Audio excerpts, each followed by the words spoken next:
ایک بزرگ جا رہے تھے، کچھ بچے آپس میں بحث کر رہے تھے۔ جب قریب سے گزرے تو وہ بچے کہنے لگے، بابا جی ہم کسی مسئلے پر بحث کر رہے ہیں، آپ ذرا فیصلہ کر دیں۔ اس نے کہا، بیٹا کیا مسئلہ ہے؟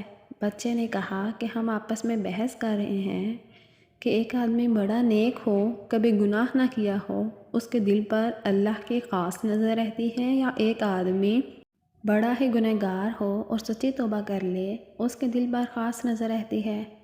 وہ بزرگ فرمانے لگے، بیٹا میں عالم تو نہیں ہوں، تاہم ایک بات میرے تجربے میں آئی ہے کہ میں کپڑا بنتا ہوں، کھڈی چلاتا ہوں، دھاگے ہوتے ہیں، میرے تجربے میں بات آئی کہ جو دھاگا ٹوٹ جاتا ہے میں اسے گرہ لگاتا ہوں، اس کے بعد دھاگے پر خاص نظر رکھتا ہوں کہ دوبارہ نہ ٹوٹ جائے۔ ممکن ہے جو بندہ شیطان کو چھوڑ کر سچی توبہ کر لے، اللہ اس پر گرہ لگا دے اور اس پر اللہ کی خاص نظر رہتی ہے۔